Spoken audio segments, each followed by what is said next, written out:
좋은 교회, 좋은 TV. 우리 성도님들께서는 인생에 문제가 생겼을 때에 가장 먼저 무엇을 하시고 무엇을 찾으십니까? 욥의 친구들은 욥의 문제를 자신들의 지혜로 해결하려고 하지요. 하지만 그 욥의 친구들의 지혜는 욥에게 만족을 주지 못합니다. 오히려 욥을 더욱더 큰 고통에 빠지게 만들고 있죠. 욥은 이 고난의 문제를 하나님과 해결하려고 합니다. 욥이 어떻게 이 문제를 해결하고 싶어 하는지 말씀을 통해서 함께 살펴보도록 하겠습니다. 오직 내게 이 두 가지 일을 행하지 마옵소서. 그리하시면 내가 주의 얼굴을 피하여 숨지 아니하오리니 곧 주의 손을 내게 대지 마시오며 주의 위엄으로 나를 두렵게 하지 마실 것이니이다. 그리하시고 주는 나를 부르소서. 내가 대답하리이다. 혹 내가 말씀하게 하옵시고 주는 내게 대답하옵소서. 나의 죄악이 얼마나 많으니까 나의 허물과 죄를 내게 알게 하옵소서. 주께서 어찌하여 얼굴을 가리시고 나를 주의 원수로 여기시나이까? 주께서 어찌하여 날리는 낙엽을 놀라게 하시며 마른 건물을 뒤쫓으시나이까? 주께서 나를 대적하사 괴로운 일들을 기록하시며 내가 젊었을 때 지은 죄를 내가 받게 하시오며 내 발을 착고에 채우시며 나의 모든 길을 살피사 내 발자취를 점검하시나이다. 나는 썩은 물건의 낡아짐 같으며 존목은 의복 같으니이다. 오늘 말씀은 20절의 말씀으로 시작을 합니다. 오직 내게 이 두 가지 일을 행하지 마옵소서. 그리하시면 내가 주의 얼굴을 피하여 숨지 아니하오리니. 욥은 하나님께 두 가지를 행하지 않아 주시기를 요구하고 있습니다. 첫 번째는 하나님의 손을 욥에게 대지 않기를 바라고 있습니다. 욥이 하나님을 만나러 갈 때에 하나님께서 욥의 죄를 보시고 하나님께서 욥을 즉각 죽이신다면 욥이 하나님과 변론할 기회도 얻지 못하겠죠. 그래서 욥은 하나님께서 자신에게 손을 대지 않아 주시기를 기도하고 있고요. 두 번째로 하나님의 위엄으로 나를 두렵게 하지 마실 것이다 라는 것을 요구하고 있습니다. 하나님께서는 두려우신 분이십니다. 그런데 욥에게 더 큰 두려움으로 나타나신다면 욥이 하나님 앞에서 어떠한 말씀도 드릴 수가 없겠죠.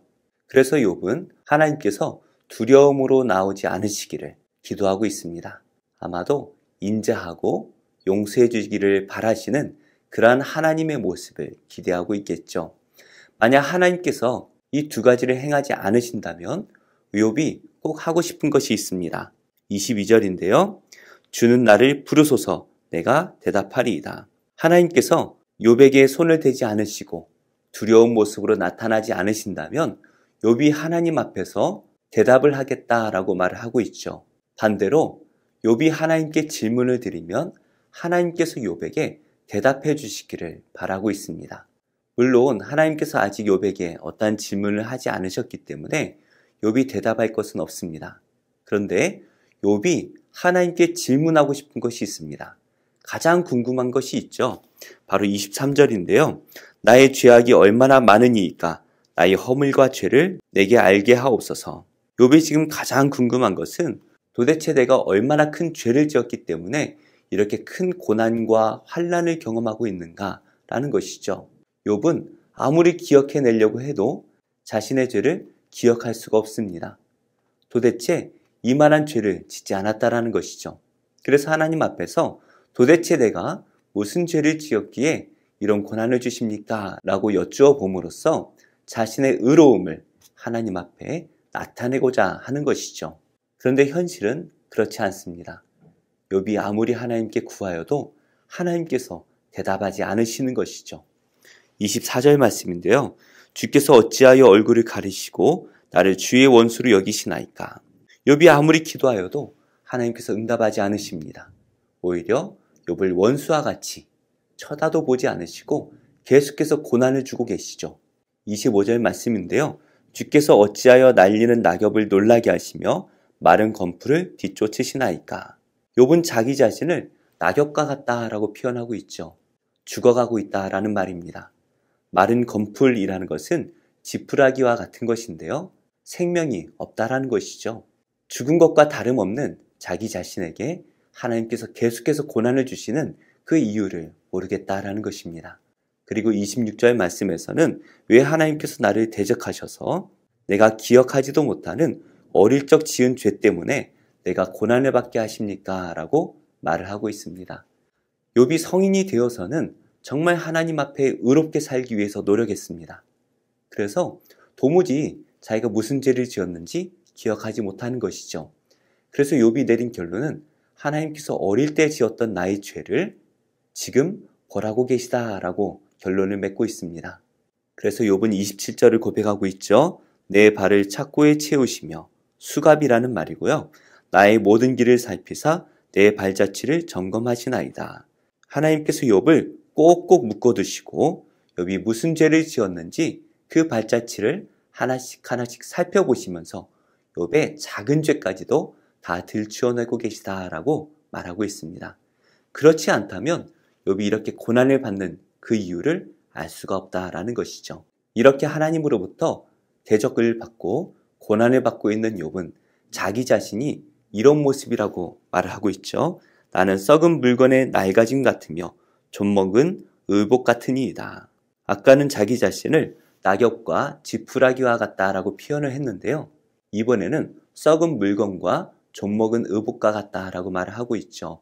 젊은 욥이 아니라 완전히 너덜너덜해진 그러한 모습을 가지고 있다라고 하나님께 기도하고 있습니다. 이렇게 욥의 세 친구들은 자기의 지혜로 하나님이 누구이신지 그리고 욥이 왜 고난을 받고 있는지 결론을 맺어버립니다. 하지만 욥은 하나님 안에서 하나님과 대화함으로써 이 문제를 해결하고 싶어 하죠.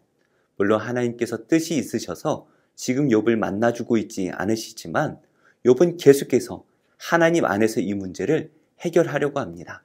우리가 세상에서 받고 있는 이 인생의 문제를 이 세상이나 또 나의 지혜나 사람들의 지혜를 가지고 해결하려고 한다면 답이 없습니다. 그것이 답인 것처럼 보이지만 결국에는 잘못된 길로 갈 수밖에 없죠. 우리는 오직 하나님 안에서 인생의 문제를 해결해야 됩니다. 왜냐하면 하나님께서 온 세상을 주관하고 계시기 때문이죠. 우리는 어떻게든 하나님 앞에 나아가 엎드려 기도해야 되고 하나님께서 이 문제를 해결해 주시기를 기도해야 됩니다. 그러면 우리도 모르는 사이에 하나님께서 가장 좋은 방법으로 이 모든 문제를 해결해 주실 것입니다. 오늘도 우리 앞에 여러 가지 문제들이 놓이고 세상이 자기의 지혜가 최고라고 세상을 따라오라고 요구할 것입니다. 하지만 우리는 오직 하나님을 따라야 되죠. 이 세상을 주관하시는 그 하나님 앞에 우리의 인생의 문제를 내어 맡길 때에 하나님께서 가장 좋은 길로 우리를 인도해 주실 줄로 믿습니다. 오늘도 하나님 앞에 엎드려 기도함으로 하나님의 선하신 인도하심을 받으시는 복된 성도님들이 다 되시기를 예수님의 이름으로 축복합니다.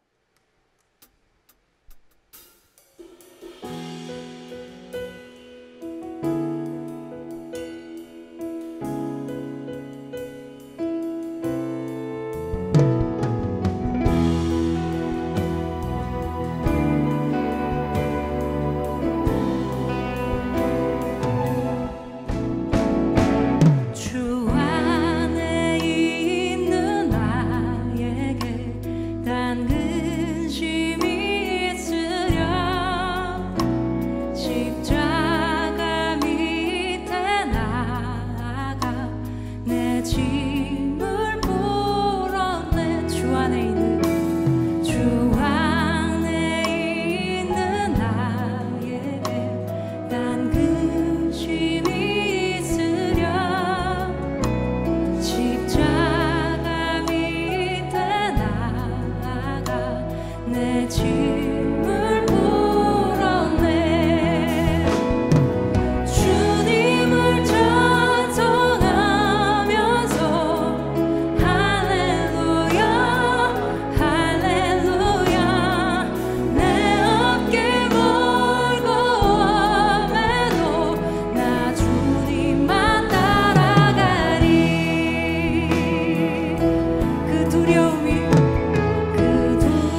주님을 찬송 주님을 찬송하며 할렐루야